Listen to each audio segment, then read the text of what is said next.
Olá! No vídeo de hoje a gente vai conversar um pouco sobre construção da expertise musical. Bora juntos?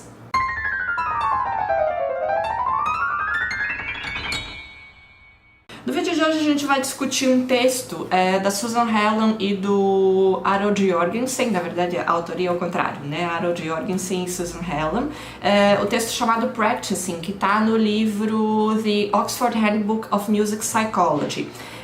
Esse texto, esse artigo que está dentro do livro, ele vai trazer um apanhado de pesquisas que vão estar discutindo como que as pessoas, como que os músicos se tornam experts, ou seja, como que um músico se torna um profissional, como que um estudante pode vir a se tornar um músico que execute música, que faça música em nível profissional, tá? Então a gente vai discutir um pouco isso hoje, a gente vai tentar responder mais ou menos esse problema com a discussão desse texto, que a gente vai abordar na sequência. Então uma das primeiras perguntas que a gente vai estar se fazendo nesse texto é o que um músico precisa para ser um expert, né? Ele não vai precisar fazer uma única coisa, com certeza para ele ser um expert ele vai precisar possuir uma série de habilidades, né? Sendo mais específico, é preciso que esse músico possua habilidades técnicas, ou seja, ele precisa saber tocar um instrumento, ou cantar, ou reger, enfim, seja lá o que ele faz, né? Ele precisa saber isso do ponto de vista técnico, de forma muito precisa. Ainda é preciso ter capacidade de construir uma interpretação musical. Não basta ele ter técnica, não basta ele saber fazer, ele precisa ter a capacidade de construir uma interpretação, que é algo que envolve mais subjetividades, né? Que envolve essa capacidade de conseguir se expressar por meio de uma técnica, né? Para além disso, é preciso saber cantar ou tocar de memória. Então, experts geralmente fazem isso, né? Experts geralmente tocam sem ter uma partitura. Então, é preciso saber memorizar ainda para ser um músico profissional, um músico expert. Também é preciso saber ensaiar e tocar com outros músicos, né? Ou seja, é preciso saber estudar, é preciso saber se preparar. E, para além disso, é preciso saber fazer música com outras pessoas, né? É preciso ter essas habilidades interpessoais ali de relação com outros músicos, né? Ainda é preciso improvisar, né? Músicos, especialmente músicos populares, tocam fazendo improvisação, né? Eles não só leem, memorizam e tocam aquilo que foi escrito por outros músicos, mas eles também precisam saber criar, né? E ainda é preciso é preciso saber contornar o medo de palco, né? Porque um músico profissional, inevitavelmente, ele vai estar se expondo a situações de execução pública, ele vai estar subindo no palco, e essa questão do medo de palco, da ansiedade, inevitavelmente ela surge, e é uma questão com a qual todo mundo precisa saber lidar, inclusive os profissionais, né? Não é porque eles são profissionais que eles também não sentem medo, não têm ansiedade na hora de subir no palco, né? Então, para uma pessoa ser expert, para um músico ser expert, ele precisa dominar tudo isso que a gente estava discutindo aqui, né? Mas aí uma pergunta que a gente faz, tá, ok, então são muitas coisas para se construir, são muitas coisas que o músico precisa dominar, mas como ele vai conseguir chegar ao domínio de todas essas habilidades, essas competências que ele precisa desenvolver? O texto de hoje, então, vai trazer algumas pesquisas que vão estar buscando explicar essa questão pra gente, né? Um dos primeiros trabalhos que a gente tem aí para discutir vão estar dizendo, né, essas primeiras pesquisas vão estar dizendo que a gente não se torna um expert, não se torna um músico profissional simplesmente repetindo 1000 vezes, né? O caminho não é simplesmente a repetição. Embora a gente vá ver que a repetição ela faz parte, ela precisa aparecer, mas o caminho não é repetir de qualquer modo, né? O caminho para que se construa a expertise musical é aquilo que está escrito ali no nosso, que está aparecendo aqui na tela também, né, na nossa projeção, usando prática eficaz. O que a gente quer dizer com prática eficaz?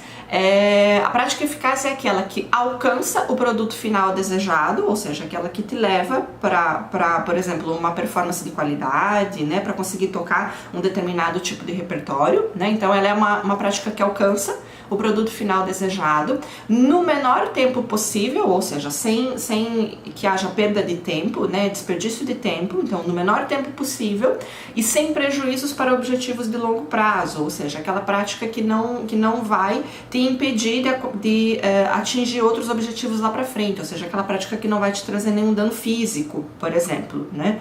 É interessante para a gente pensar melhor essa definição do que é prática eficaz. A gente pode trazer, por exemplo, o caso do Robert Schumann, né? Vou colocar para tocar na sequência um vídeo que vai contar um pouco pra gente a história desse compositor, aí eu já volto pra gente entender o que tem a ver essa história do Robert Schumann com a questão da prática eficaz. Vamos ver o vídeo?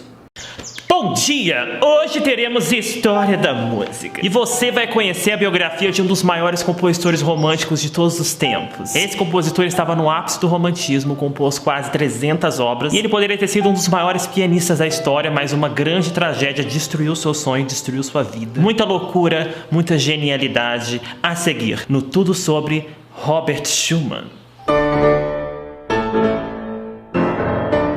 Compositor alemão nascido no dia 8 de junho de 1810 e falecido no dia 29 de julho de 1856. Schumann nasceu em Zwickau, na Alemanha. Ele era o filho caçula de Johanna Christiane e August Schumann. E desde pequenininho, Robert Schumann teve aulas de música em casa. E quando ele tinha 5 anos de idade, começou a compor suas primeiras músicas no piano. Olha que prodígio. Embora ele recebesse bastante educação musical, seu passatempo favorito era ler livros de literatura e outros livros que o pai dele tinha na biblioteca da casa dele. Então, era um menino muito inteligente, muito culto, muito intelectual. E ao completar 8 aninhos de idade, ele começou a estudar formalmente piano com um professor de uma escola de música local e imediatamente se apaixonou pelo universo da música clássica. E a sua vez de compositor também estava à flor da pele, porque ele já estava compondo sem ajuda nenhuma. O professor não ensinou nada sobre composição, compunha tudo sozinho, autodidata, mesmo ele desconsiderando todos os princípios básicos de teoria musical, formas de composição. Ele já estava criando obras consideráveis, deixando o professor dele chocado. Já com 14 anos de idade, pré-adolescente, ele começou a frequentar as melhores salas, os melhores concertos e ficou cada vez mais apaixonado por música clássica, conhecendo os maiores compositores, como Beethoven, por exemplo, que passou a ser o compositor favorito de Schumann. Os compositores favoritos de Schumann na época eram Beethoven, Schubert e Mendelssohn. E claramente esses compositores influenciaram muito no estilo de composição no futuro de Schumann. E infelizmente, ao completar 16 anos, o seu pai veio a falecer, que deixou ele muito triste, porque o pai era o único que estimulava e apoiava o filho nessa questão musical, porque a mãe era contra. Ela falava que música não dá futuro e falou: meu bem, agora que seu pai morreu, você vai esquecer essas coisas de músicas, de piano, de composição, você vai estudar direito, que você tenha futuro, que a música não dá mais futuro hoje em dia. Hoje estamos em outra época, para de pensar em composição. E sob muita pressão da família foi o que aconteceu. Ele se mudou para Leipzig para estudar direito e ficou lá meio cabisbaixo, porque ele queria, na verdade, era seguir carreira musical. Mas isso não abalou o jovem Robert Schumann, porque ele arranjava tempo para estudar piano e estudar composição por conta própria, conseguindo assim evoluir muito como pianista e como compositor. Até que um dia ele teve um encontro com um professor que mudou sua vida para sempre, o Frederick Wieck, que prometeu a Schumann o seguinte: se você se esforçar e estudar comigo alguns anos, eu te torno o maior pianista que essa Europa já viu. E o jovem Robert Schumann ficou super entusiasmado, porque tudo que ele queria era seguir música, mas ele ainda tinha dúvidas, por causa dessa pressão da família. Então, em meados de 1830, o jovem Schumann viaja para Frankfurt, na Alemanha, para espairecer a cabeça e decidir a sua vida. E lá ele decide ir para um concerto, um recital super especial, onde ninguém mais e ninguém menos estaria solando fodasticamente. Quem estava lá, Franz? Paganini. Ao ouvir Paganini, Schumann ficou extasiada. Falou: meu Deus, é isso que eu quero pra minha vida. Eu tenho certeza que é isso. Olha isso. Porque, né, imagina se eu ouvir Paganini. E foi assim que ele tomou a decisão: eu quero ser um concertista, um solista. Daí ele decidiu escrever uma carta pra mãe dele, tentando convencer ela que: mãe, por favor, deixa eu seguir minha vida musical. Eu vi Paganini, agora eu conheci um professor muito bom, ele vai me transformar no maior pianista. Deixa. E parece que essa carta foi muito convincente, porque a mãe dele deixou e ele passou a focar 100% no piano com esse professor Frederick Wieck. E a partir daí começa a grande jornada de Schumann para se tornar um dos maiores concertistas de piano da Europa, ao lado desse grande professor, é claro. Mas eu vou contar uma coisa pra vocês: Schumann não se conformava com algumas técnicas pianísticas que ele estava aprendendo e vendo ali que o corpo humano tem algumas limitações. Como assim, Franz? Nossas mãos humanas contêm dedos que são mais fortes do que os outros, mais precisos, mais pesados e pequenininhos e muito ruins para pianista, como esse aqui que a gente chama de quarto dedo. Olha só como ele é estranho. O piano a gente conta assim: dedo 1, dedo 2, dedo 3, dedo 4, dedo 5. E acontece que Schumann ficou muito revoltado com o dedo 4, assim como todos nós pianistas, porque o dedo 4, ele é um pouquinho, vamos dizer assim, difícil de dominar, lerdo e não tem independência. Ele é literalmente ligado com outro dedo, então se você mexe ele, mexe outro. É super estranho. E ele queria mudar isso de alguma maneira. Ele falou, mano, eu preciso criar a independência do meu quarto dedo, assim eu vou ultrapassar os outros pianistas e me tornar o maior pianista. E foi assim que a desgraça começou a acontecer. Ele criou um dispositivo mecânico com uma corda onde ele amarrava o quarto dedo, passava por uma madeira e colocava um peso do outro lado e ficava lá, malhando o quarto dedo. Entre outros métodos do tipo amarrar todos os dedos enquanto toca e só tocar com o quarto dedo, enfim. Desgraçou com a mão dele, desenvolveu um monte de problema na mão, um monte de lesão séria e lesões irreversíveis nas duas mãos. Tudo isso porque ele acreditava que podia mudar a anatomia humana com esses métodos loucos da cabeça dele. Machucou muito a mão dele, sentia fortes dores e ficou com danos irreversíveis e não poderia mais ser pianista. Isso mesmo, o sonho dele foi por água abaixo, ele teve que desistir. O professor dele falou, realmente, você não tá conseguindo mais tocar, Schumann. E aí? Foi muito triste. Schumann ficou muito depressivo. Foi aí que começou os primeiros sinais de uma doença que iria destruir a vida dele daí pra frente. Mas passou um tempo, ele tentou dar a volta por cima e falou, já que eu não posso ser um grande pianista, vou ser um maior compositor romântico. Contratou os melhores professores de teoria musical e de composição para se tornar um compositor que ele queria ser. E ele colocou todas as suas forças nisso.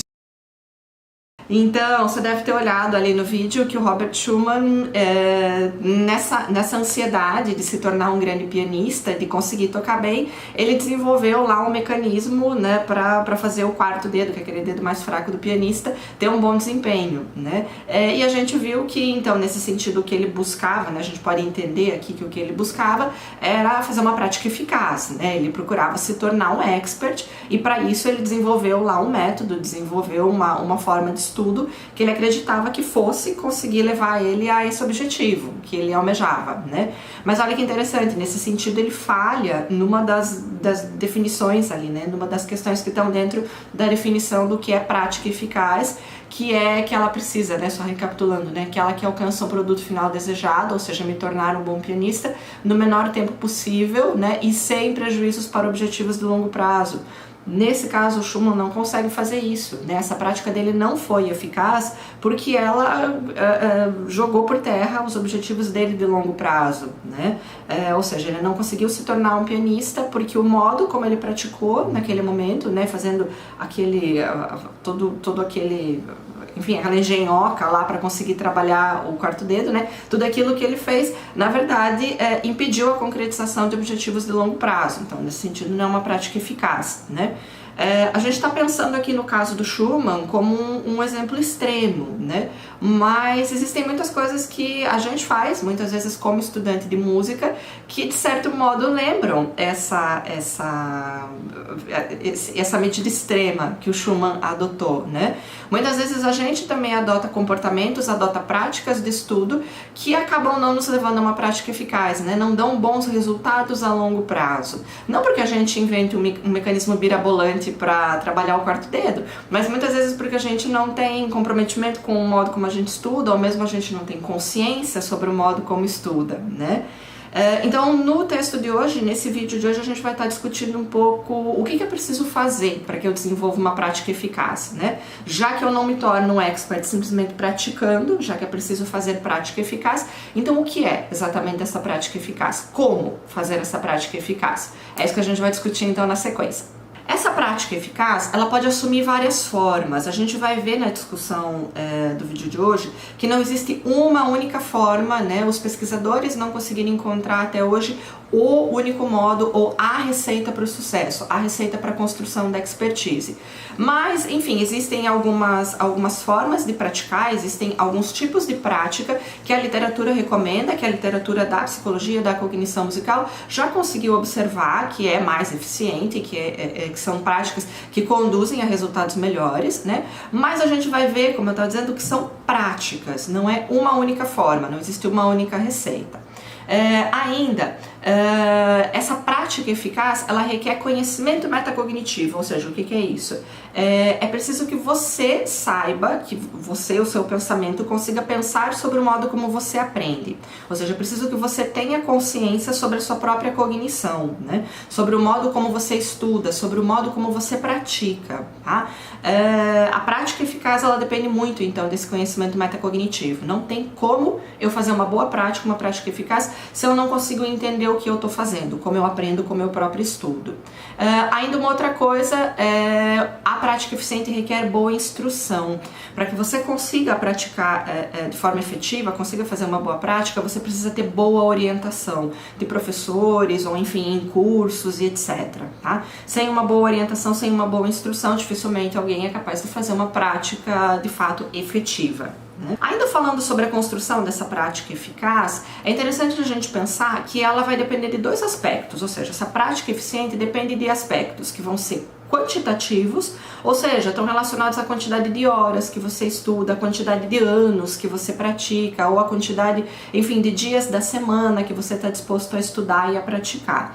Mas também essa prática eficiente, ela envolve aspectos que são qualitativos, né, que dizem mais respeito a como você pratica e não propriamente a quanto você pratica, tá? Então, no vídeo da sequência, vou fazer a mesma organização de ideias que o texto apresenta, tá? Então, no vídeo da sequência, a gente vai discutir um pouco desses aspectos quantitativos relacionados a essa prática eficiente que conduz à expertise, e também vai falar um pouquinho sobre os aspectos qualitativos, né, mais relacionados ao como a gente pratica até conseguir chegar na expertise. Então, bora lá começar? Então, começando pelos aspectos quantitativos, né, a gente pode se perguntar o que faz alguém ser um performer de sucesso, né, o que leva alguém à expertise. Uma das respostas para essa pergunta está relacionada com a idade em que as pessoas começam a estudar, que no nosso caso é que elas começam a estudar música, né? Instrumentistas que atingem alto grau de expertise, né, que chegam a ser profissionais de sucesso, eles começam a estudar geralmente muito cedo, né? Seja no seu próprio instrumento ou em outro instrumento mesmo, né? Porque é muito comum, às vezes, as pessoas começarem o seu estudo musical tocando um determinado instrumento e à medida que elas, enfim, vão amadurecendo, vão se transformando ao longo da vida, elas passam para um outro instrumento, tá? Mas independente de acontecer essa passagem, os experts, de modo geral, eles começam estudando muito cedo no seu próprio instrumento, no instrumento que vai ficar definitivo, ou então em outro instrumento, mas eles começam muito cedo, né? Quão cedo eles começam? Essas idades variam um pouco, mas as pesquisas já demonstraram que no caso de pianistas e violinistas, geralmente esse início se dá entre os 3 e os 8 anos de idade, ou seja, bastante cedo mesmo, né? Outros instrumentistas, né, como por exemplo pessoas que tocam instrumentos de madeiras ou de metais, geralmente começam um pouco mais tarde, até mesmo porque tem a questão da embocadura, ou mesmo de ter força física para conseguir segurar o instrumento, soprar o instrumento e etc.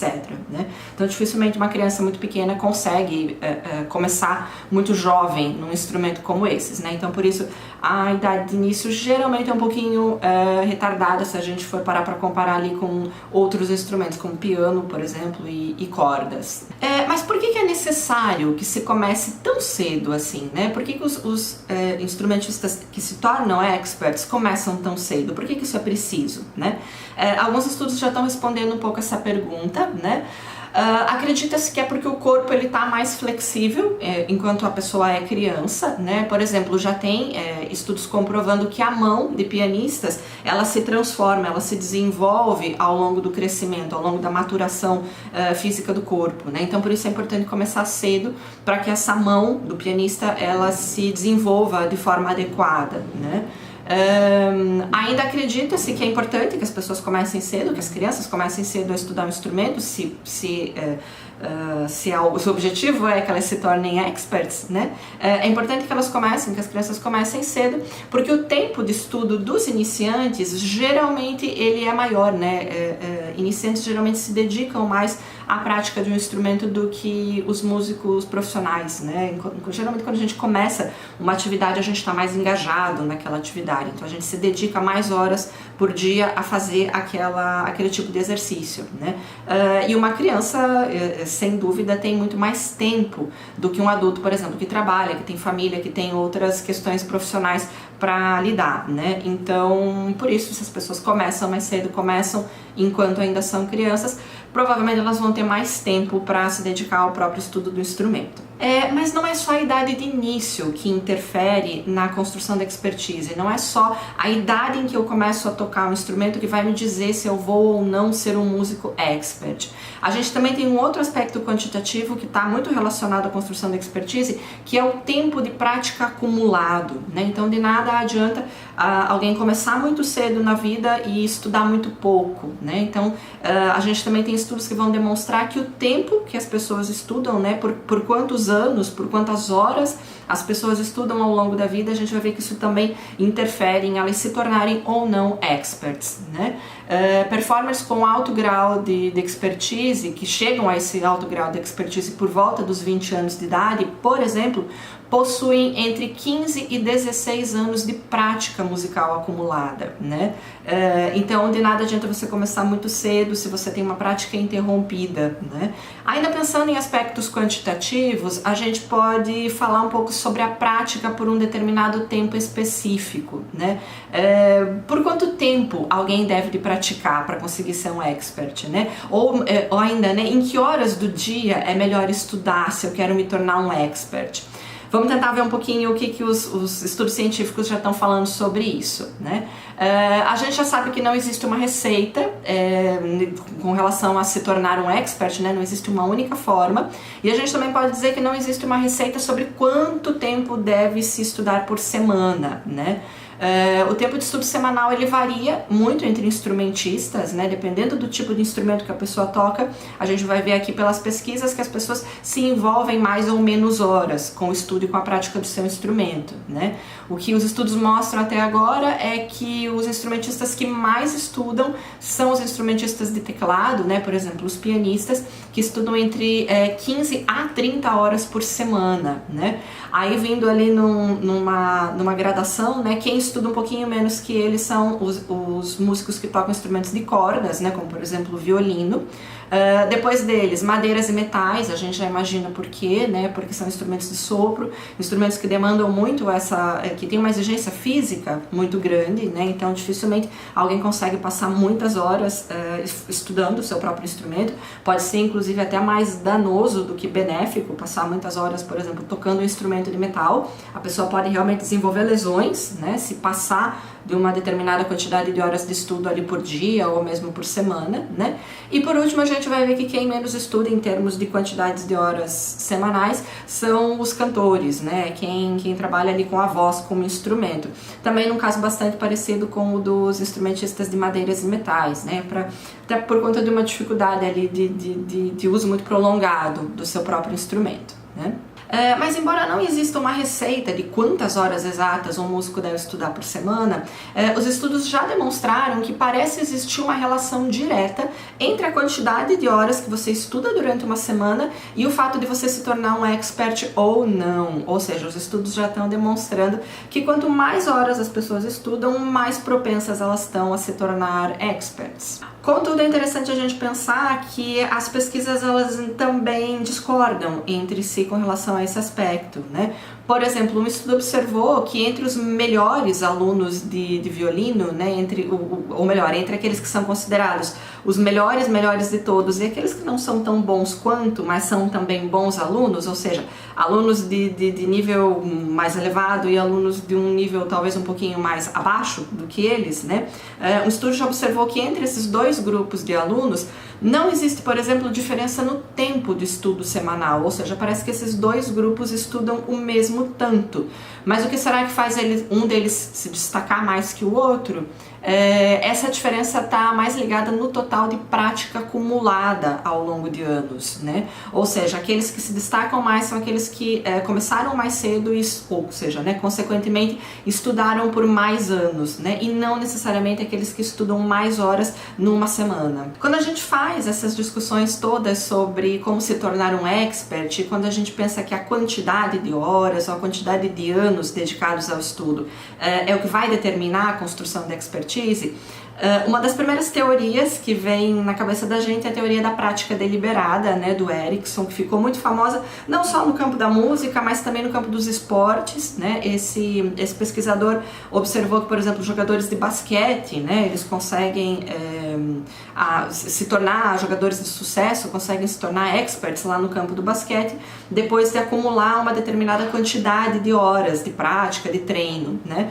No caso da música, a gente também tem alguns estudos que vão propor isso, né? Que a prática deliberada, ou seja, a quantidade de horas que você se envolve com uma tarefa é o que vai determinar a construção da expertise, é o que vai determinar se alguém se torna um músico de sucesso, um músico de alta performance ou não. Então, falando sobre teoria da prática deliberada, uma primeira coisa que a gente precisa definir é o que é prática deliberada, né?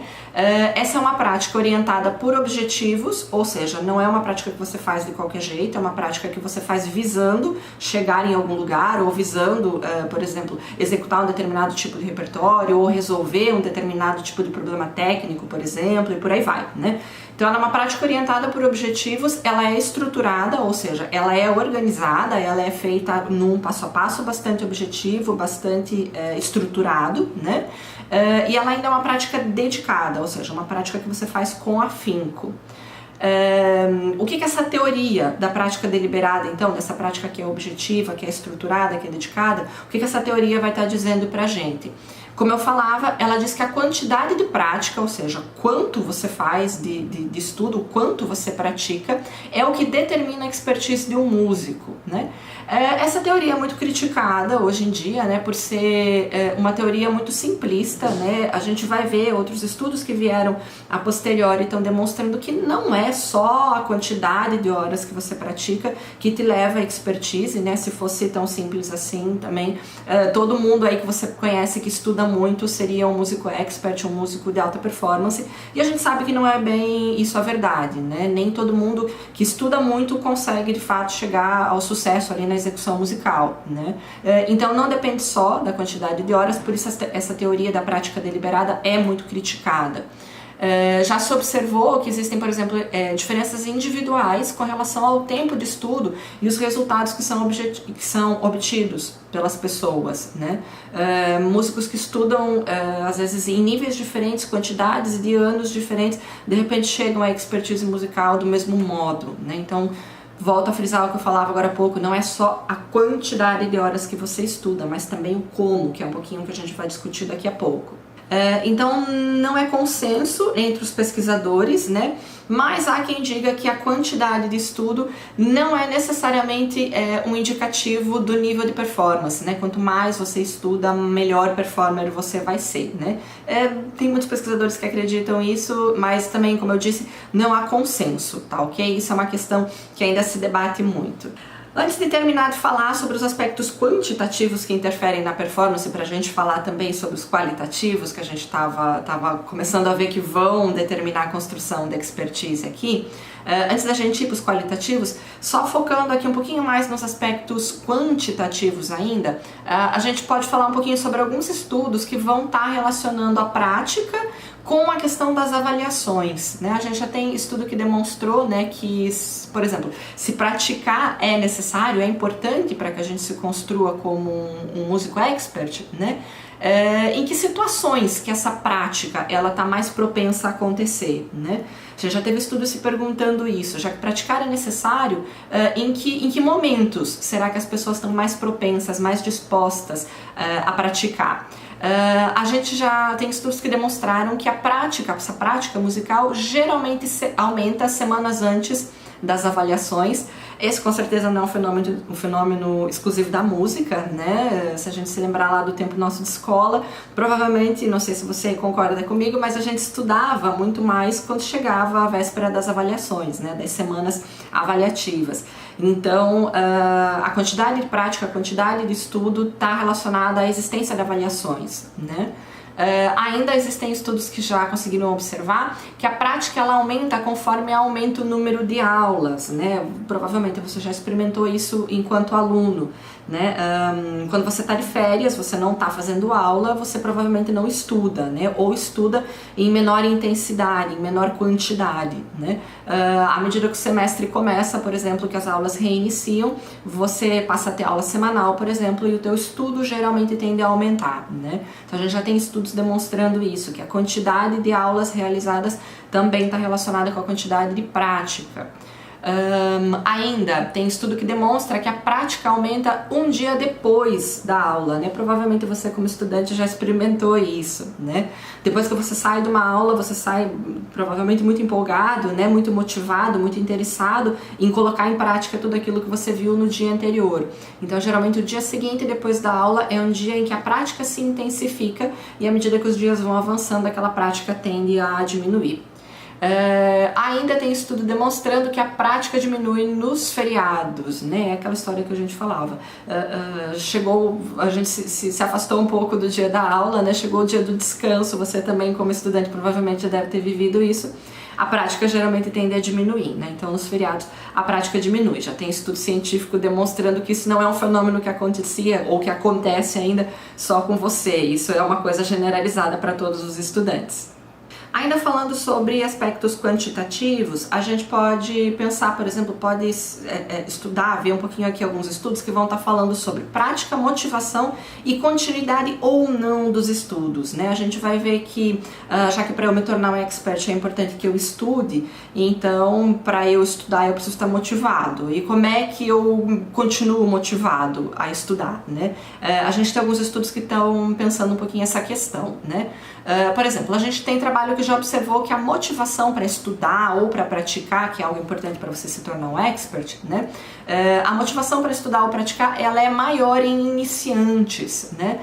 Geralmente essa motivação, ela tende a diminuir à medida que as pessoas vão alcançando a expertise. E olha que legal, um expert, por mais que ele não esteja motivado a estudar, ele provavelmente vai estudar mesmo assim, né? Então isso é uma questão muito própria ali do músico mais profissional, né? E também uma coisa legal para a gente ter em mente, né, a gente que é professor tem em mente, de aproveitar essa motivação do iniciante, né, já que ela tende a diminuir com o tempo e já que ela é uma coisa importante para que o aluno se mantenha engajado, para que o aluno pratique, já que praticar é fundamental para esse aluno conseguir avançar nos estudos dele, vir a se tornar um expert, né, a gente precisa então estimular essa motivação do estudante, precisa alimentar ela, né, para que ela não diminua aí com o passar dos anos. A gente ainda tem estudo que está falando que a motivação para estudar ou para praticar, ela é um indicativo da continuidade dos estudos. Ou seja, estudantes sem motivação, eles não praticam, né? Você provavelmente já sabe isso, né? Quando você não tem vontade para fazer, por exemplo, para estudar música, para tocar um instrumento, você não pratica. Então, sem motivação, não há prática e, consequentemente, esses estudantes que não estão motivados e que não praticam, eles estão mais propensos a abandonar o instrumento deles. Essa discussão sobre motivação, sobre continuidade dos estudos, a gente vai voltar a ter quando a gente for falar sobre motivação aqui na prática de música, mas por enquanto é interessante a gente fazer um pouco essa reflexão sobre a motivação e a continuidade dos estudos, porque se a gente quer que um aluno se torne um expert, né? Se um músico estudante quer vir a se tornar um expert, tudo que a gente não pode é fazer com que esse aluno desista, né? Tudo que não pode acontecer é esse aluno abandonar a prática do seu instrumento, né? Então a gente já observou aqui pelos estudos científicos que a quantidade de motivação tem a ver com o abandono ou não dos estudos. Isso tudo pode parecer muito óbvio, né? Mas é interessante a gente pensar, só fazendo uma parte aqui, né? É interessante a gente pensar que nem sempre aquilo que a gente acredita que é óbvio, aquilo que a gente acredita que é senso comum, encontra respaldo científico, né? Essa crença que um aluno que esteja pouco motivado provavelmente vai abandonar as aulas é uma crença muito de senso comum, né? Mas ela encontra respaldo científico, né? Que é isso que o texto de hoje está falando pra gente, né? Mas continuando a nossa discussão aqui, a gente falava, né? A gente se perguntava lá no começo do vídeo, se perguntava lá no começo do texto. Como que eu me torno um expert? Como que eu consigo me fazer um músico profissional, um músico de qualidade, né? Um músico de alto desempenho? Como você faz isso? É fazendo prática deliberada, é fazendo prática eficiente ou eficaz, como a gente discutia lá no começo do texto, né? Tá, mas como que eu construo uma prática eficaz? A gente já discutiu que existem dois tipos de resposta, né? A gente pode classificar as respostas para essa grande pergunta em torno de duas grandes questões, né? A gente tem as questões mais quantitativas, que são essas que a gente acabou de discutir, né? Ou seja, que estão relacionadas à quantidade de horas, de dias da semana, a quantidade de anos que alguém pratica até se tornar um músico. E agora a gente vai discutir um pouco na sequência aspectos mais qualitativos, ou seja, a gente vai discutir um pouco mais como praticar para que você se torne um expert. Essa questão do como, a gente vai destrinchar ela aqui em três perguntas, né, ou em 3 etapas do processo, né, para a gente chegar nos aspectos qualitativos que interferem na construção da expertise, é preciso observar então 3 coisas. Primeira delas, como planejar a prática, né, como fazer essa parte do antes de sentar na frente do seu instrumento, ou sentar, ou mesmo ficar em pé e pegar o seu instrumento para tocar, né. Então o antes, a gente vai estudar ele, como a gente faz o antes, como planeja essa prática. Ainda é preciso a gente pensar o como praticar, ou seja, o durante, né, enquanto você está com o seu instrumento na mão. E o terceiro aspecto é como avaliar a prática, né, ou seja, o depois que eu já toquei, depois que eu já executei. A gente também vai ver que o serviço, né, o trabalho de quem está querendo se tornar um expert, ele não se encerra, né? É preciso a pessoa também pensar no como avaliar aquilo que ela acabou de fazer, tá ok? Então a gente vai na sequência discutir esses 3 pontos, o antes, o durante e o depois da prática. Começando então pelo planejamento da prática, né? A gente pode se perguntar como que os músicos geralmente organizam a sua prática, porque talvez olhando para isso a gente tenha um bom indicativo do que é recomendável ou do que não é fazer, né? Olha que interessante. Alguns músicos, eles sempre estudam no mesmo horário, né? Enquanto outros já ajustam o seu horário conforme o planejamento semanal ou um determinado planejamento mensal, né? Alguns músicos simplesmente não organizam horários, né? Isso não sei se você que está me ouvindo aí é desse tipo, mas esse tipo de músico infelizmente é muito comum, por exemplo, na graduação de música, né? São aqueles músicos que praticam quando conseguem, né? Que praticam às vezes sem um horário muito definido, sem um dia da semana muito definido, né? Mas de um modo geral, olha que interessante o que a gente pode dizer, os novatos, eles geralmente praticam em um único dia da semana, ou seja, eles são os que menos praticam, ou antes de dormir, que geralmente é um horário em que as pessoas estão mais cansadas, né, em que às vezes a produtividade das pessoas diminui um pouco, né. Então, embora não exista um único modo de se praticar, embora os músicos pratiquem de formas variadas, o que a gente pode dizer é que os novatos, provavelmente aquelas pessoas que praticam de forma menos eficiente, que ainda não chegaram até o nível de prática ou até as estratégias que um expert usa, os novatos que praticam de forma talvez não tão boa são aqueles que praticam pouco, só em um dia da semana, ou são aqueles que praticam num horário talvez não muito produtivo. Ok, então músicos praticam de formas muito diferentes, muito variadas, como a gente acabou de discutir, mas dentre essas várias possibilidades de prática, qual será a mais eficiente? A gente já tem estudo que está se perguntando isso e que está trazendo algumas respostas para a gente. Dentre as formas de organização da prática, qual é a mais eficiente então? Músicos com alto grau de expertise, ou seja, aqueles que provavelmente são os que praticam de forma mais eficiente porque já chegaram a ser experts, né? Esses músicos com alto grau de expertise praticam pela manhã, né? Geralmente quando estão bem descansados, dormem depois do almoço, ou seja, olha que interessante, eles param para descansar depois do almoço, e esse descanso provavelmente não é perda de tempo, né? Esse descanso é importante para repor energia, para repor a atenção, a concentração, né? E esses músicos ainda voltam a praticar à noite, né? Então esse é o esquema de estudo dos experts. Manhã, descanso depois do almoço e prática à noite de volta, né? A gente também tem estudo que demonstrou, né, pensando aí com relação às formas de estudar qual seria a mais eficiente, a gente já tem estudo que disse que o período da manhã é o que mais favorece a concentração. Então, provavelmente levantar cedo e estudar é melhor do que fazer como os novatos, que a gente acabou de discutir, que estudam antes de dormir, né?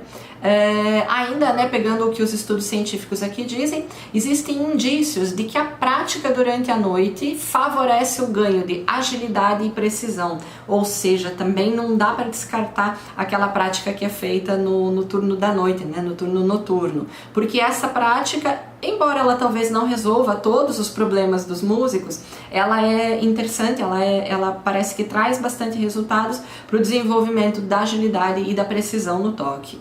Ainda se perguntando qual que é a melhor forma de estudar dentre essas várias possíveis, dentre essas várias formas que os músicos usam. A gente vê que práticas eficientes são organizadas de forma sequencial, ou seja, a melhor forma é organizar num passo a passo a sua prática e também organizar essa prática de forma lógica, né? Ou seja, com uma organização congruente ali, né? Você faz isso primeiro, depois daquilo. Por quê? Porque tem uma explicação, né? Você sabe por que você organizou daquele modo, tem uma lógica para você ter escolhido aquela estruturação na sua prática, né? Então, práticas eficientes são organizadas, né? São sequenciais e lógicas, não são em síntese, né? Feitas de qualquer jeito ou sem planejamento. Sessões eficientes de prática ainda, elas são organizadas da seguinte forma, né?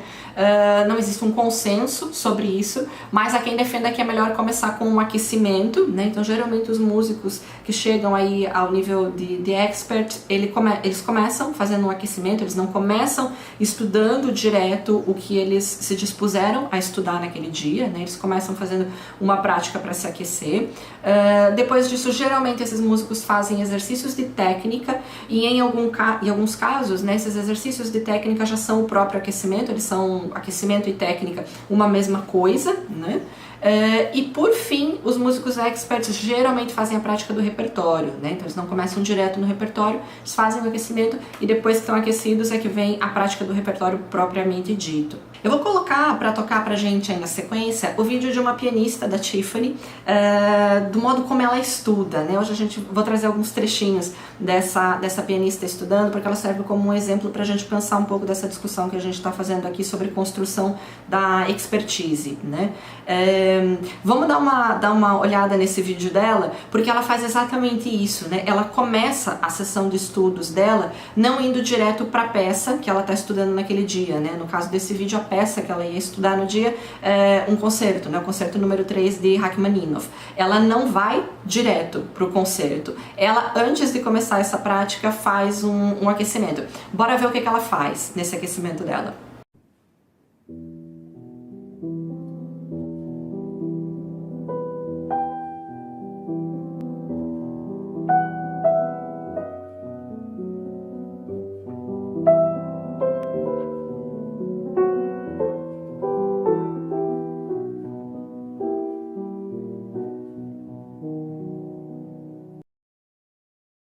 E aí, você que é músico, aquece que nem a Tiffany, né? Você que é pianista, se aquece do mesmo modo que ela? Provavelmente não, né? A Tiffany, se vocês repararem, ela aquece de um modo bastante peculiar, né? Ela já começa aquecendo com uma peça de repertório, né? Ela aquece ali, no caso do vídeo, tocando um Chopin, mas no caso dela, se a gente for parar para de repente pensar, fazer as comparações, o que ela está estudando como repertório naquele dia é muito mais desafiador do que a peça de Chopin que ela toca como aquecimento. Então, nesse caso, o aquecimento é um exercício mais leve, é justamente um aquecimento mesmo, né? É um começar devagarzinho até chegar no trabalho pesado, né? Então, de todo modo, embora a Tiffany já comece o estudo dela, a sessão de estudo diária, tocando uma peça que a gente poderia considerar uma peça de repertório, para ela, né, no contexto específico, essa peça é entendida como um aquecimento. Ainda discutindo aqui como que é o melhor modo de a gente praticar. A gente pode dizer, né, a gente pode ir a alguns estudos científicos que estão mostrando que práticas eficientes são aquelas que possuem objetivos bem definidos. Era o que a gente já dizia lá no começo do vídeo, né? Práticas eficazes, né, ou eficientes são aquelas que visam um objetivo, que têm um objetivo muito claro, né? E é interessante a gente pensar que geralmente as práticas não dão certo, por exemplo, as práticas de estudo não dão certo por falta de objetivos bem claros, né? Não sei se você concorda aí do outro lado comigo, mas quantas vezes a gente, quanto estudante, senta para estudar falando, eu preciso hoje praticar, mas você não tem um objetivo muito claro, você não sabe, eu preciso praticar essa passagem ou eu preciso praticar essa dificuldade, né? As pessoas às vezes praticam sem saber muito bem porque estão praticando, sem ter um objetivo, sem ter uma meta, né? Então esse é o tipo de prática que não funciona, né? Esse é o tipo de prática que não é eficiente, que não leva à expertise.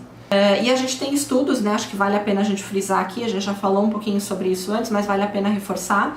A gente tem estudos que mostram que é mais importante saber organizar as sessões de prática, né, ou seja, saber como você vai organizar, elaborar, planejar a sua prática, do que propriamente a quantidade de horas que a gente pratica, né, aquilo que a gente falava lá quando fazia a discussão sobre os aspectos quantitativos na construção da expertise musical, né? Não importa só quantas horas você pratica, mas como você faz e aqui mais especificamente como você planeja as suas sessões de estudo, né? Como você se organiza antes de começar. Ok, então agora que a gente já discutiu um pouco sobre como que a gente organiza o antes, como que a gente organiza o planejamento, vamos discutir na sequência como que a gente organiza o durante, como que a gente organiza as próprias sessões de estudo. Então, como organizar o estudo de interpretação musical? Não existe um consenso entre as pesquisas, né? Mas a gente já tem algumas respostas, a gente já tem algumas alternativas que estão sendo validadas aí por estudos científicos, né? Por exemplo, a gente já sabe que estudar primeiro a partitura, ou seja, sem instrumento, muitas vezes os músicos fazem isso, né? Eles fazem um primeiro estudo da peça só no papel, só lendo a partitura, só se familiarizando com o texto musical, né? Então estudar primeiro a partitura sem um instrumento ou ouvindo gravações diferentes, né? Muitos músicos às vezes fazem isso, né? Eles vão a outros intérpretes, a outras gravações, a outras pessoas que já, enfim, executaram aquela obra, eles vão a esses materiais para ouvir primeiro e daí vão pro seu próprio instrumento, né? Então isso é uma possibilidade, é estudar primeiro a partitura ou ouvindo gravações, né? E só depois partir pro instrumento mesmo para resolver problemas técnicos que vierem a surgir. Isso é uma possibilidade de estudo que a gente já viu aí que existem estudos científicos dando respaldo, que ela funciona, né? Mas a gente também tem uma outra forma, um outro modo de estudar, que é primeiro indo direto para o instrumento, né, para resolver problemas técnicos, para já se familiarizar direto com a prática daquela música e só depois parar para construir aspectos mais interpretativos, né, parar para pensar como é que você vai tocar a frase, enfim, como é que você vai fazer questões ali mais subjetivas na interpretação. Vou colocar para tocar na sequência um vídeo da Valentina Lisitsa, que é uma pianista, uma expert também, e reparem que interessante, aqui a gente vai ver na sequência um pouquinho do processo de estudo dela, o processo de preparação de uma peça que ela nunca tocou.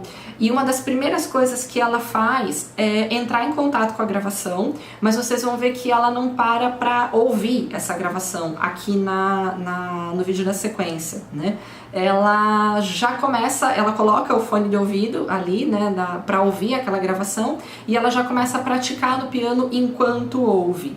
No caso da Lisitsa, a gente pode pensar que ela talvez esteja indo lá talvez ela se enquadre mais lá naquele caso dos primeiros músicos, aqueles que primeiro escutam, né? Isso não aparece aqui no vídeo da prática dela, mas provavelmente ela escutou primeiro aquela gravação na internet e depois desse primeiro momento, desse primeiro contato, de se familiarizar com a gravação, ela senta ao piano e ela vai tocar, vai ter um primeiro contato com a partitura ouvindo a gravação ao mesmo tempo, né? Então aí é um modo de estudar ainda mais sui generis do que esse que a gente acabou de discutir aqui das pesquisas.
Ainda pensando sobre como estudar, né, sobre como fazer esse durante da prática, né, uma sugestão das pesquisas, né, o que as pesquisas científicas têm demonstrado que é eficiente, que dá resultados, é fazendo prática variada, né, ou seja, a repetição é uma coisa que inevitavelmente vai estar presente ali dentro da prática, dentro do estudo, que leva até a expertise, né, então é necessário você repetir para se tornar um expert. Mas essa prática, essa repetição, ela não deve ser feita sempre do mesmo modo, né? É interessante que as pessoas, que os músicos façam prática variada, né? Como assim, né? Por exemplo, praticar uma passagem com diferentes articulações, né? No momento tocar ligado, no outro momento tocar staccato, né? Fazendo variações de tempo, né? Uma hora tocar mais rápido, outra hora tocar mais lento e por aí vai, né? Vou colocar para tocar também na sequência aqui pra gente um exemplo da Tiffany, aquela pianista que a gente falava lá anteriormente, que se vocês repararem na prática dela, ela repete muito algumas passagens, né? Mas observem que ela faz essa repetição não sempre do mesmo modo, ela varia especialmente o tempo, né? Às vezes ela faz rápido, aí se ela vê que não está funcionando, não está saindo, ela reduz o andamento, né? Ela não fica repetindo, ela não fica insistindo em fazer rápido se a passagem não está funcionando, né? Então é assim que os experts fazem, né? Fazendo variação na hora de repetir.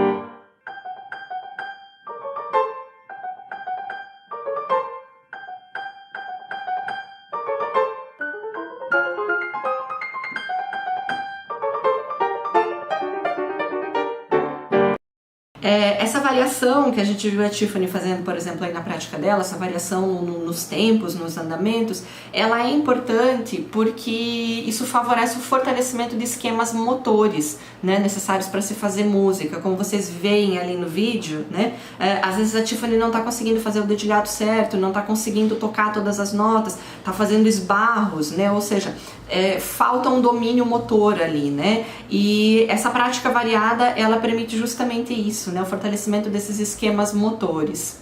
Ainda pensando sobre como estudar, né, como fazer essa prática do dia a dia. Será melhor praticar trechos longos ou será melhor praticar trechos curtos? A gente já tem estudo respondendo isso, né?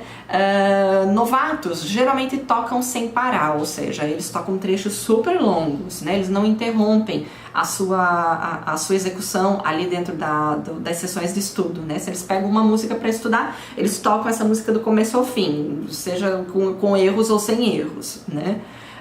Estudantes mais avançados, eles alternam entre tocar tudo e tocar só trechos, né? Então eles já costumam seccionar um pouquinho mais o repertório, né?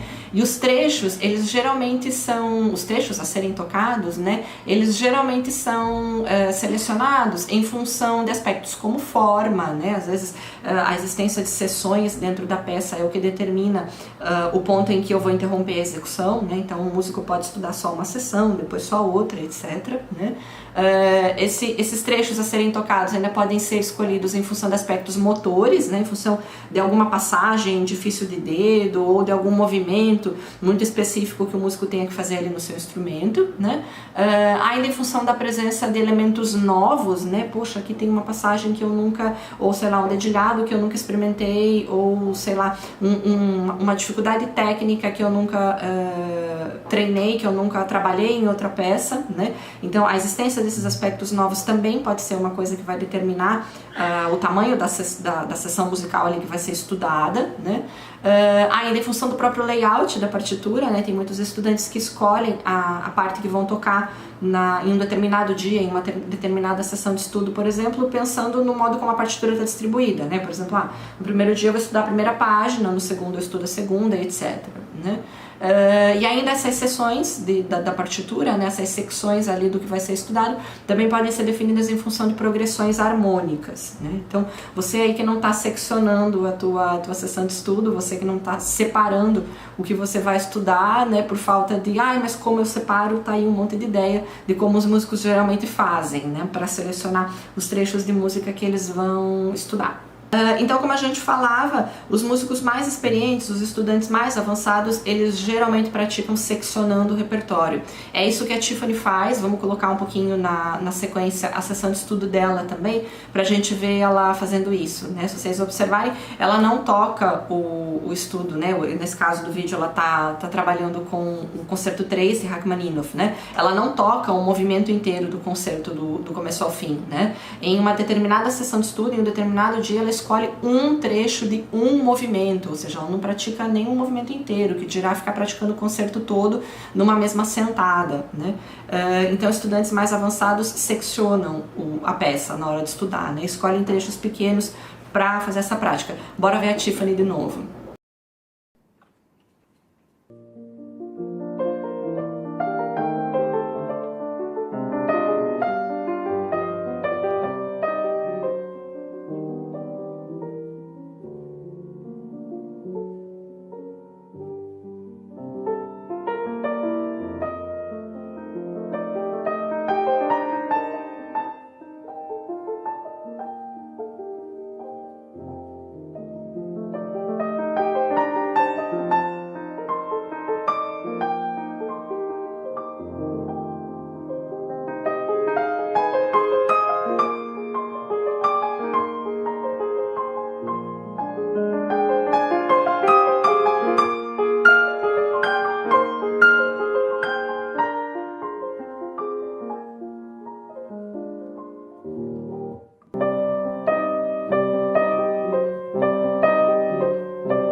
Então, músicos experientes como a Tiffany, né, ainda voltando lá nos nossos estudos, né, de acordo com as pesquisas, esses músicos experientes como a Tiffany, eles tendem a aumentar o tamanho do repertório que eles vão estudar à medida que eles avançam na quantidade de prática e à medida que eles vão também dominando do ponto de vista técnico aquela peça que eles precisam estudar, né. Então, eles só avançam, eles só voltam, só passam a tocar a peça como um todo à medida que o estudo deles rende, à medida que eles conseguem resolver os problemas técnicos, os problemas que eles estão tendo ali com o repertório, tá? Então não adianta tocar o repertório inteiro antes de resolver as partes em específico, né? Pelo menos é isso que os músicos experts fazem, né? Eles não avançam para tocar a peça inteira se eles não resolveram trechos dela ainda, né? Para eles isso é perda de tempo. Ainda pensando sobre o como praticar dentro de cada sessão de estudo, a gente pode pensar um pouquinho numa questão, num tipo de prática que é muito orientado pelos professores de instrumento, né? Que é praticar um estudo, né? Fazer quando eu falo um estudo aqui, eu estou pensando numa peça musical que é feita especificamente para o desenvolvimento, por exemplo, de um aspecto técnico, né? É muito comum os professores de instrumento recomendarem para os seus estudantes esse tipo de peça, né? Passar um estudo para os alunos fazerem, né? Uma peça chamada estudo para os alunos tocarem, né? Geralmente os professores recomendam esse tipo de peça, esse tipo de estudo para os estudantes resolverem, sei lá, um problema técnico que eles estão tendo com alguma peça do repertório, né? Será que esse tipo de prática dos professores, será que esse tipo de orientação, né, ir para uma segunda peça para resolver o problema de uma determinada peça do repertório, será que essa segunda peça vai ajudar a resolver aquela primeira, né? Será que esse estudo fora do repertório ajuda a resolver o repertório? A gente já tem estudo científico que está respondendo isso, né? A gente já tem estudo que fala que a curto prazo não resolve o estudante sair do repertório para ir resolver um determinado problema técnico, né? O melhor nesse caso é resolver o problema que surgiu dentro do próprio repertório mesmo, mas a longo prazo a prática desses estudos ela faz diferença sim, né? Porque é lógico, ela prepara o estudante para desafios que vão vir em outras peças, né? De repente em um segundo momento. Então, voltando à nossa questão, né, como que a gente faz para praticar? A gente já viu, já discutiu um pouco agora há pouco, que era seccionando, né, era praticando de forma variada, não era praticando sempre do mesmo jeito. Aí a gente viu que nesse processo de seccionar e de praticar de formas diferentes, as pessoas geralmente reduzem o andamento, né, as pessoas não tocam rápido logo de cara, né, elas não tocam a peça toda logo no primeiro momento, né. Tá ok, mas e daí como é que a gente faz então para colocar uma música no andamento rápido, né? Porque se você é músico, você sabe, né? Você já viveu esse dilema com certeza. Quando você tá fazendo lento, tudo funciona, né? Mas à medida que você tenta colocar a música no andamento dela mesmo, no andamento que é para ser, você vai vendo que as coisas param de funcionar, né? Então como é que a gente faz para colocar repertório no andamento? A gente já tem alguns estudos que estão tentando responder um pouco esse problema, né? A gente já tem trabalhos que observaram que iniciantes geralmente estudam em um único tempo. Eles não mudam o andamento, né? Aquilo que a gente falava também anteriormente. O músico novato, né? O iniciante, ele vai do mesmo modo do começo até o final do estudo, toca a peça inteira, não toca a peça mais lento se a peça não está saindo, né? Ele segue tudo no mesmo andamento sempre, né? Músicos novatos, ou seja, um pouquinho mais experientes ali que os iniciantes, eles aumentam o andamento aos poucos, eles até começam lento e vão chegando devagarzinho no andamento mais rápido, até chegar num limite. Mas e daí? E os experts, né? Os músicos mais experientes, como é que eles fazem? Afinal, talvez o segredo esteja aí, talvez o que a gente precise fazer é o que eles fazem, efetivamente, né? Eles aumentam o andamento entre sessões de estudo, então olha que legal, eles não começam uma mesma sessão lento, por exemplo, e terminam aquela sessão, aquele dia de estudo tocando mais rápido. Esses músicos só vão aumentar o andamento de um dia para o outro, de uma semana para outra, né? Eles não fazem esse aumento no mesmo dia, eles fazem esse aumento de forma muito, muito, muito progressiva, né? Então, talvez o que você precisa é esperar um pouquinho mais antes de aumentar o andamento da sua execução, né? Ainda pensando sobre o como estudar, tem uma técnica de estudo, digamos assim, que é a prática mental, né? Muitos músicos recorrem à prática mental, às vezes, por exemplo, quando estão doentes ou quando não tem o seu instrumento na mão, né? Por exemplo, um cantor, quando fica doente, não pode usar a voz, ou então um pianista, por exemplo, em viagem, não vai ter o seu instrumento para tocar, e esses músicos não ficam sem estudar durante esse tempo, né? Como é que eles fazem para se manter em prática?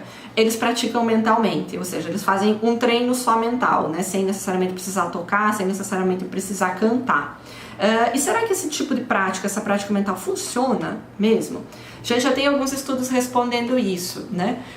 Em comparação com a prática de fato mesmo, a prática mental ela é menos eficiente, ela não funciona tão bem quanto. Mas ela ajuda a repousar o corpo e também os músculos do corpo, né, evitando o desgaste. Então, por exemplo, no caso de músicos de metais, por exemplo, né, ou mesmo músicos que estudam, né, de teclas ou de cordas, que estudam muitas horas por dia, né, a gente sabe que se esse tempo de estudo for muito, muito prolongado, eles podem desenvolver lesões. Então, essa prática mental, ela pode substituir algumas horas, né, que quando chegam no limite do excessivo, né, algumas horas de prática efetiva mesmo, né? Então essa prática mental pode ajudar ali a aliviar o corpo, né? Aliviar a sobrecarga muscular. Ainda, a prática mental é mais eficiente quanto mais a tarefa envolver questões cognitivas. Ou seja, dificilmente a prática mental ela vai ser eficiente para questões técnicas, né? Questões que envolvem o treino de músculos, né? Mas a prática mental ela é muito eficiente, por exemplo, se a dificuldade do músico é com a leitura de um determinado trecho ou com o estabelecimento de significações para um determinado trecho, né? De construção de uma interpretação, né? Então, nesse sentido, o estudo mental, aquele estudo que é feito só dentro da cabeça, muitas vezes com a leitura da partitura, né? Só dentro da cabeça, sem precisar tocar, sem precisar produzir som, né? Esse tipo de estudo ele ajuda muito nessas questões mais cognitivas, né? Que às vezes emperram muito a prática, a execução do instrumento. A prática mental ainda evita, né, distrações musculares e permite maior concentração em aspectos cognitivos, né? Então muitas vezes, como a gente dizia antes, se o seu problema, se o que você tem para resolver é de natureza mais cognitiva, depende da necessidade de compreensão de um trecho ou mesmo de repetição de um trecho até que ele passe a fazer sentido, a prática mental com certeza vai te ajudar, né? Porque daí você não tem as questões musculares, as questões técnicas para interferir, para te distrair daquilo que você precisa focar e daquilo que você precisa entender mesmo, né? Então a prática mental não resolve todos os problemas dos músicos, mas ela ajuda em muita coisa também. Ainda falando sobre como estudar, a gente pode ir para um outro campo, que depois a gente estuda melhor nos próximos textos, depois a gente discute melhor nos próximos vídeos, mas a gente também pode ir para um outro campo que tem a ver com o medo de palco ou com a ansiedade, né? O que fazer durante a prática do estudo para evitar a ansiedade durante as apresentações? Muitas pessoas, né, quando estão se preparando para tocar uma peça, elas já visualizam lá na frente que vão ter que tocar essa peça em público, né? Então, como que a pessoa pode se preparar durante as suas sessões de prática, durante as suas sessões de estudo, para conseguir tocar essa peça com sucesso em público, né? Sem deixar que a ansiedade, que o nervosismo acabe com tudo aquilo que ela construiu e que de repente construiu super bem lá nas suas sessões de prática individuais, né? Então, como que as pessoas estudam para evitar a ansiedade durante apresentações?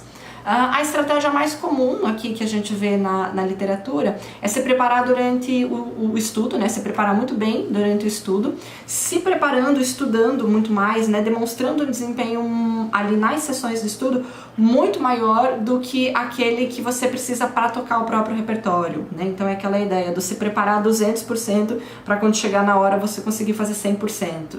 Então a gente discutia que é necessário ter em mente, é necessário a gente se preocupar com o como planejar a sua prática, também com como fazer a própria prática, né? Então a gente precisa pensar no antes e no durante, mas agora na sequência vamos pensar um pouquinho sobre o depois. E daí? Eu pratiquei, eu consegui fazer uma sessão de prática legal, meu serviço acabou, meu trabalho acabou, não preciso me preocupar com mais nada, né? Eu já sei tudo que eu preciso sobre como praticar para ser um expert? Não! Ainda tem um outro aspecto que a gente vai discutir agora na sequência, que é a gente precisa saber como se avaliar, como se observar para que a gente consiga chegar num nível de expertise também. Então a gente pode dizer que diagnosticar a ocorrência de erros durante a prática é muito importante, né? É o primeiro passo para você corrigir o erro. Você não vai conseguir corrigir um erro, você não vai conseguir resolver um problema ali no teu estudo se você não repara que aquele problema existe, né? Então uma das primeiras coisas é saber avaliar aonde que estão os erros, é saber você avaliar, ouvir a sua própria prática para identificar o que precisa ser corrigido. A gente já tem estudos que demonstram, por exemplo, que novatos, eles não corrigem erros de um modo geral, né? Embora algumas pesquisas apontem que eles conseguem perceber esses erros, né? Então eles até conseguem se avaliar, conseguem ver que estão errando, mas por falta de ferramentas eles não corrigem. Juro que não tem ninguém matando, tá? Juro, não tem ninguém matando criança aqui em casa. Voltando, né?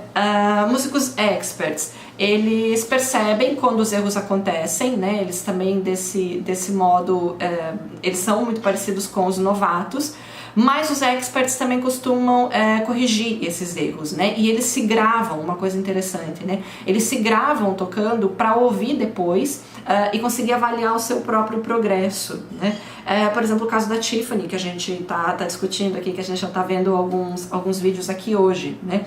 Ela não só se grava, mas ela também compartilha o seu processo de estudo com outros músicos. E se vocês observarem, vou colocar um trechinho de vídeo na sequência, ela é o tempo todo muito crítica consigo mesma, né? Ela vai escrevendo ali do lado dos vídeos, aqui eu tô errando isso, aqui eu tô fazendo aquilo, né? Ela tem uma espécie de conversa consigo própria ali nos vídeos, né? E isso é algo muito próprio dos experts, né? Eles se gravam para conseguir se observar, para conseguir pensar sobre a sua própria prática, para conseguir se avaliar. Então vamos ver a Tiffany se avaliando?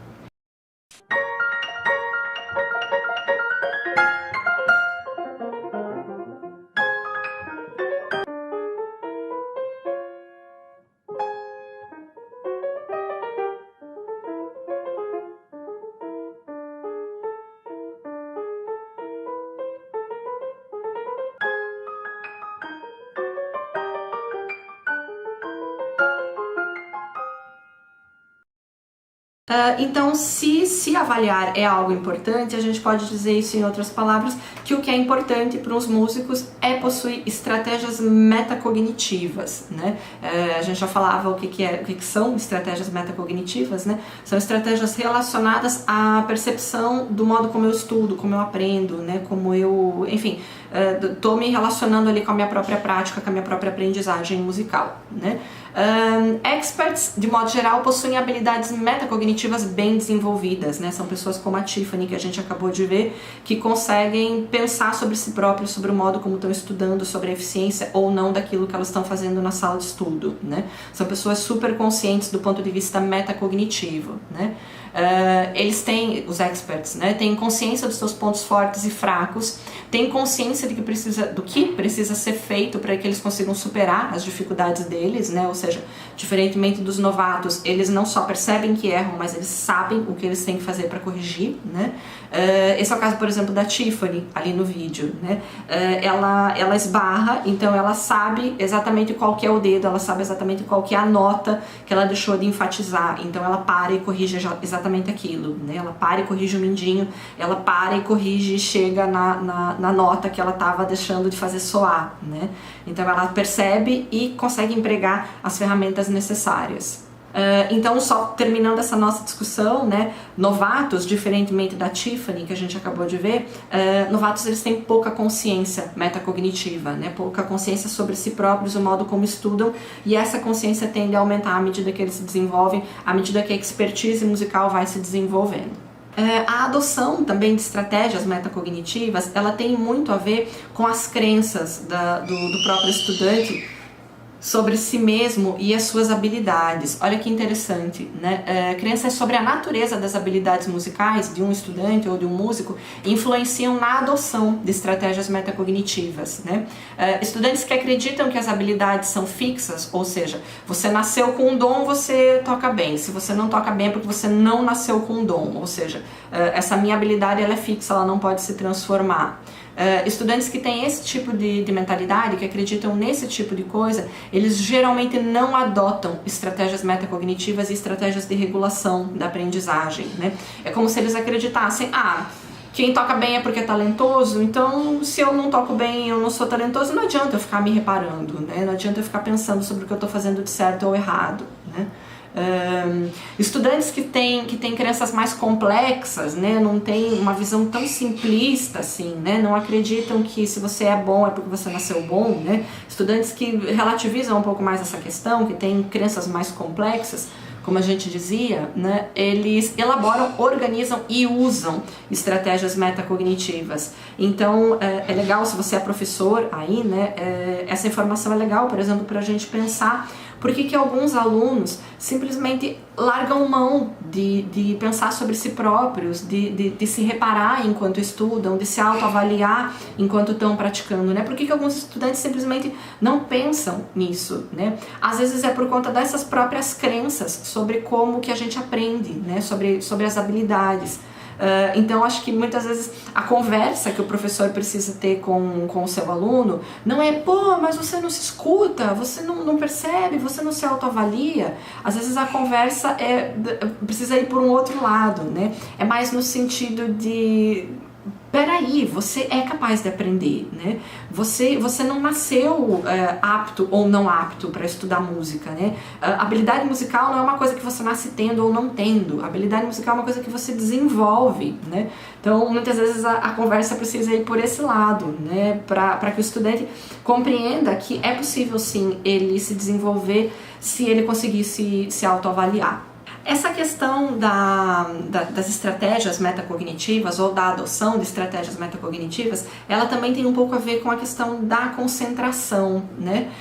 A gente pode falar um pouquinho sobre isso, trazendo alguns estudos que abordaram esse problema da concentração e da construção da expertise, né? A falta de concentração, ela pode prejudicar a prática, a gente já sabe, né? Ela pode impedir mesmo que a prática aconteça, né? Mas concentração é interessante a gente falar que é uma coisa que varia muito de pessoa para pessoa e não conforme o nível de expertise das pessoas, né? Então existem músicos experts que são extremamente desconcentrados, assim como existem músicos novatos, músicos não tão experientes, que às vezes são muito mais focados, muito mais, né, concentrados do que um músico expert, né? Então concentração é uma coisa que varia de pessoa para pessoa e não necessariamente é algo que varia conforme o nível de expertise que a pessoa atingiu. Mas é interessante a gente pensar, é interessante a gente frisar ainda que experts possuem mais consciência sobre quando a desconcentração acontece, né? Então não é que experts nunca se desconcentrem, mas os experts percebem quando eles estão desconcentrados, percebem quando eles estão desfocados, né?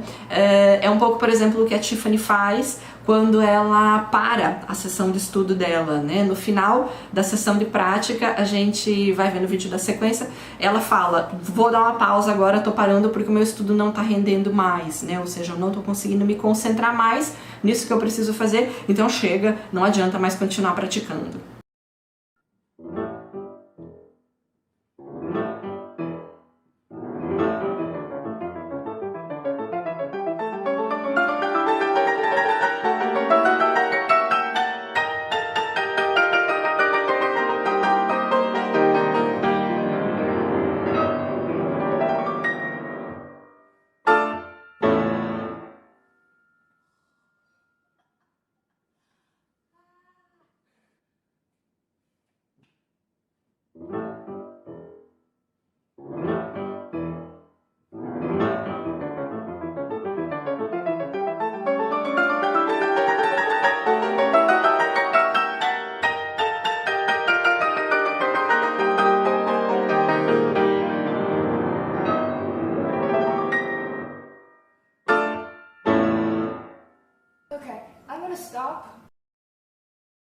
A gente falou bastante sobre como praticar, mas esse nosso como estava muito focado no estudo individual. A gente falou muito pouco sobre aquela prática que às vezes acontece em conjunto, né? Porque músicos também fazem música em conjunto, né? Fazem música em orquestra ou mesmo em formações camerísticas, em formações menores, né? E como é que os músicos praticam, né? Esse tipo de estudo, esse tipo de prática em grupo? Como é que ela acontece?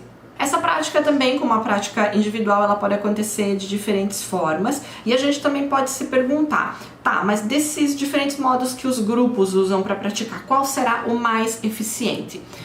A gente já tem estudos dizendo que não existe apenas uma estratégia que seja mais eficiente, ou seja, não tem uma receita. Isso a gente já está falando desde o começo desse vídeo, né? Assim como não existe uma receita para o estudo individual, também não existe uma única receita para o estudo em grupo de música, né?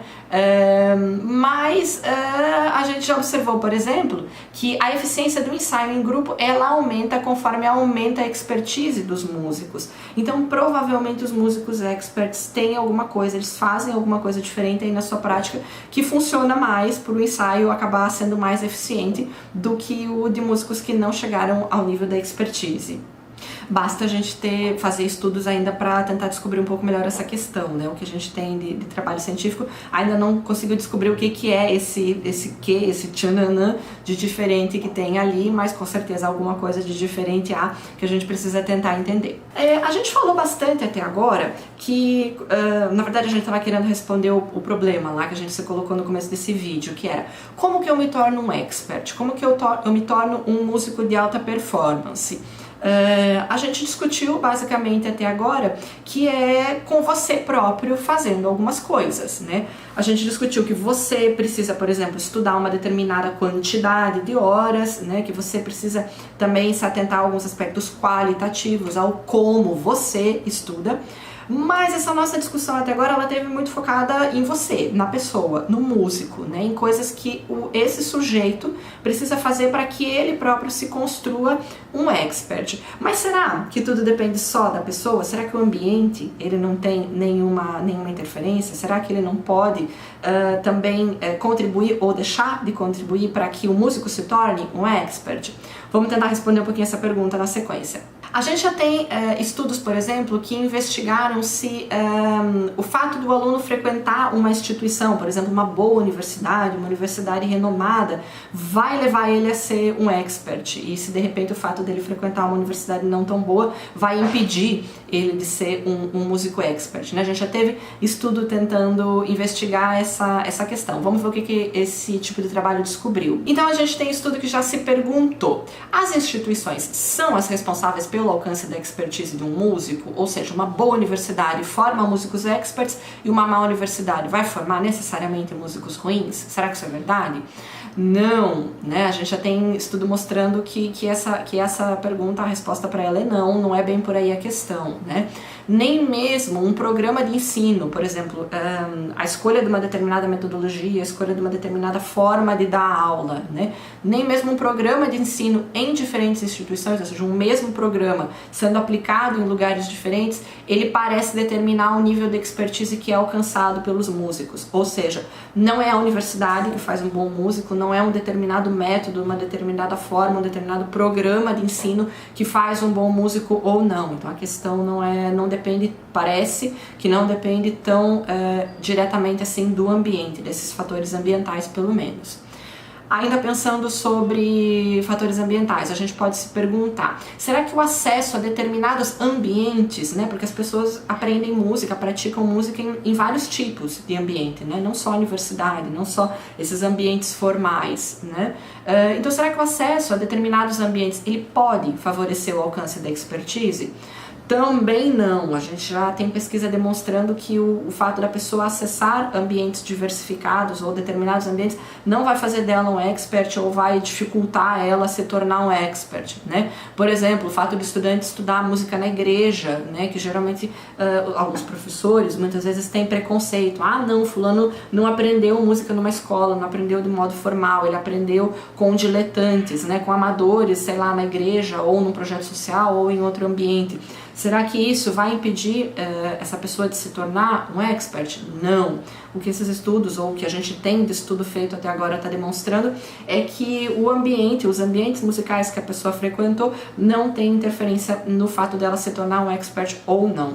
Ainda falando sobre o ambiente e a interferência do ambiente, a gente pode se perguntar: o contato com professores que ensinam como se deve estudar, ele é um fator ambiental relevante? Porque a gente sabe que tem professores que trabalham muito com isso, né? Que chegam no aluno, que explicam para o aluno como que ele deve estudar, como que não deve de fazer, como que deve organizar as suas sessões de estudo, etc, né? A gente tem professores que dão essa assistência para o aluno e a gente também tem professores que não fazem esse tipo de trabalho. Será que o fato de o estudante, a pessoa ter acesso a um professor que orienta o estudo, será que vai fazer com que ele se torne um expert? Será que vai fazer com que ele pratique, com que ele estude melhor e venha a se tornar um músico de alta performance? O que a gente tem de estudo dizendo até agora é que os estudantes são capazes, sim, de aprender como se deve estudar a partir das orientações que são fornecidas pelos professores. Ou seja, se o aluno tem contato com o professor que ensina como estudar, o aluno vai aprender como estudar, né? Os alunos são capazes de aprender, quer dizer, vai aprender? Não, né? Nem sempre a coisa acontece como deveria ser. Mas enfim, os alunos são capazes de aprender a estudar, se eles tiverem contato com o professor que ensine, né? Logo, esses alunos são capazes, né? Esses alunos podem desenvolver atitudes mais positivas diante da prática, e isso é muito importante para que eles pratiquem, né? Para que eles se mantenham engajados com a prática, eles terem uma visão positiva da prática, né? Ainda é possível que eles desenvolvam mais propensão a se engajar no planejamento do seu estudo, né? Ou seja, a gente viu que não é importante só saber como praticar, mas também como se organizar para o estudo. Então, o estudante que tem professores que ensinem como estudar, ele está mais propenso a fazer esse planejamento legal do estudo, né? E também a identificar problemas durante a sua execução. Então ele vai ser um estudante que sabe fazer melhor o antes e o depois do seu, o antes e o durante das suas sessões de estudo, e também é um estudante que vai ter muito provavelmente a capacidade de formular objetivos apropriados para a sua performance. E a gente está discutindo desde o começo desse vídeo que se você quer ser um performer de alto desempenho, se você quer ser um expert, uma das primeiras coisas que você precisa fazer é prática com objetivo, né? Então, estudantes que têm acesso, que têm condições ambientais ali de ter acesso a um professor que ensine como estudar, eles também são capazes de formular objetivos para sua prática, né? E isso a gente sabe que é importante para a construção da expertise musical, né? Ninguém se torna um expert se pratica de qualquer jeito, sem ter objetivos bem formulados.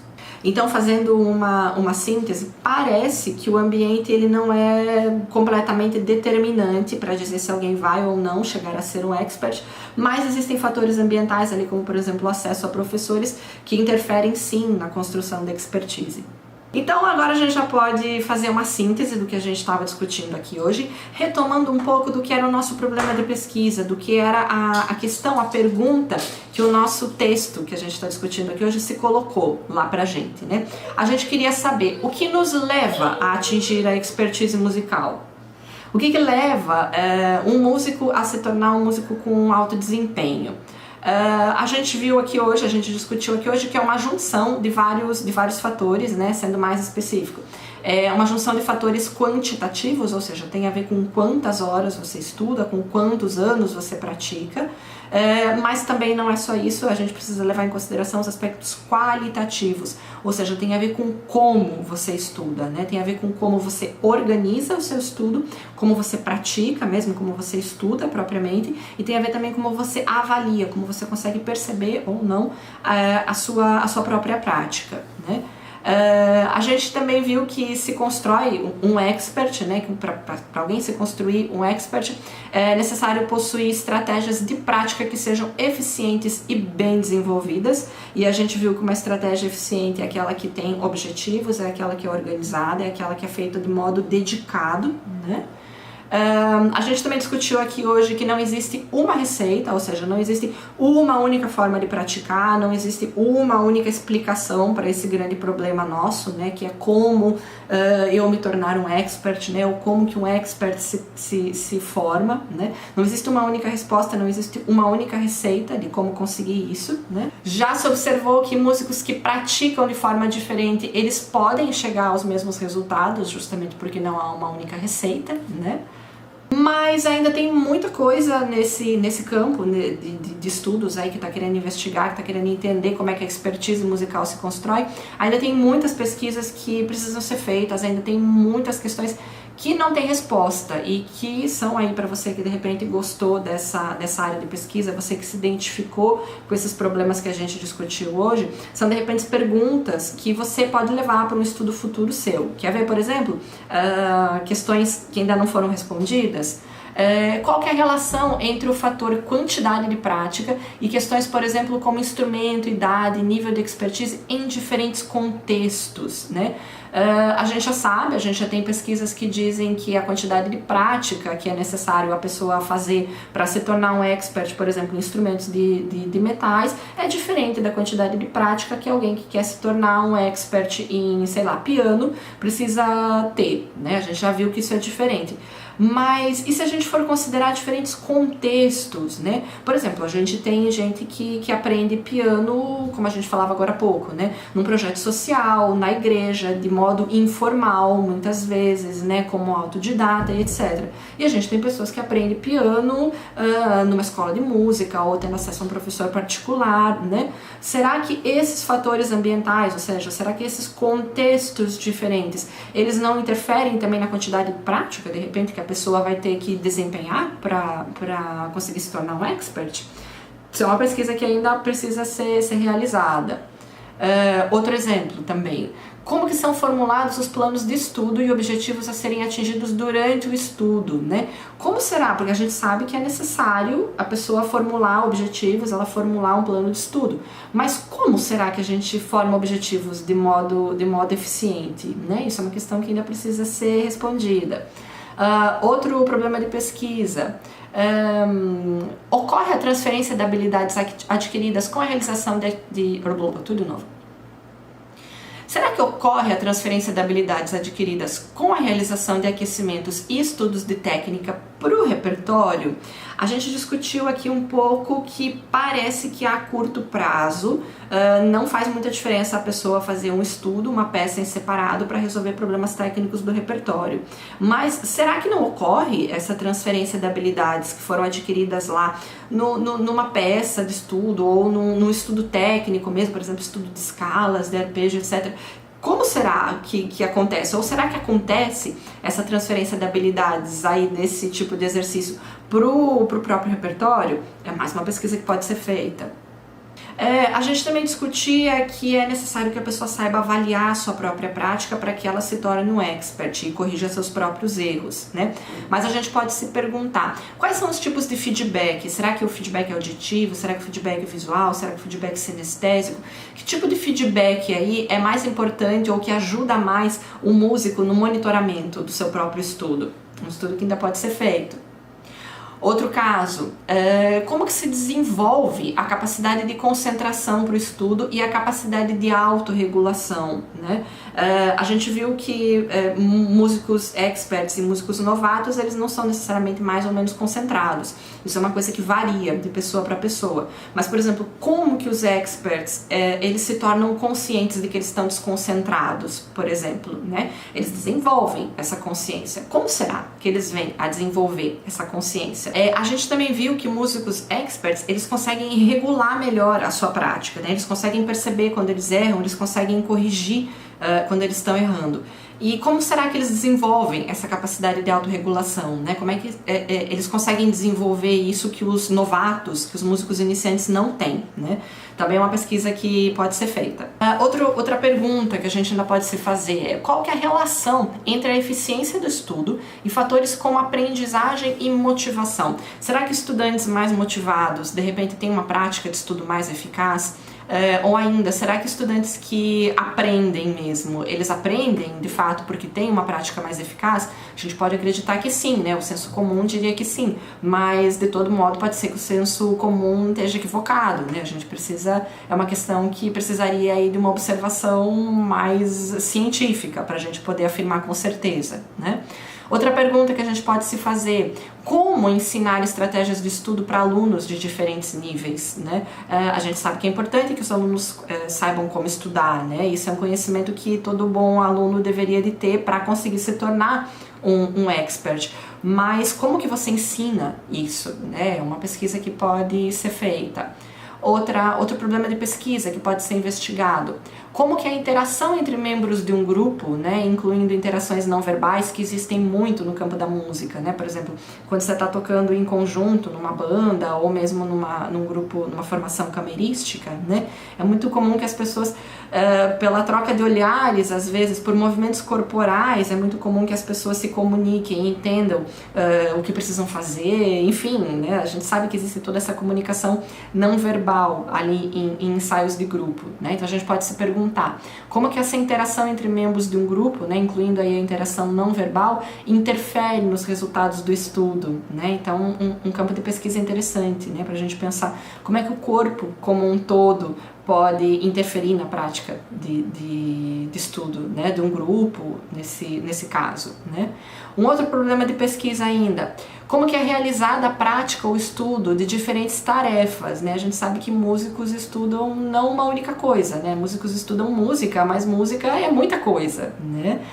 Por exemplo, como é que músicos estudam solfejo, né? Que é a prática de leitura à primeira vista, leitura cantada à primeira vista, né? Como que músicos estudam improvisação? Como é que eles estudam estilos musicais diferentes, né? Por exemplo, música erudita, música popular, jazz, etc., né? A gente podia ter estudos investigando, de repente, as diferentes formas de estudar, porque com certeza não dá para estudar todas essas coisas que a gente falou do mesmo modo, né? Então, quais seriam as diferenças de estudo ali nas diferentes formas de se fazer música? É um outro problema de pesquisa que a gente também pode se colocar. Então, esse campo da expertise musical é um campo que a gente já tem bastante pesquisa sendo realizada, a gente já consegue ter algumas respostas, há alguma fundamentação bibliográfica também para a gente embasar as nossas pesquisas, mas é uma área que ainda tem muito para ser investigada, ainda tem muito trabalho de pesquisa que pode ser feito nesse campo. Então, se você se interessou, tá aí uma leitura, esse texto que a gente está discutindo aqui hoje é uma leitura que vai trazer muitas referências nesse campo da expertise musical e que de repente pode te levar para os seus próprios trabalhos aí, para um aprofundamento dos seus próprios estudos, ok? Então era isso por hoje, espero ver vocês na próxima. Tchau, tchau!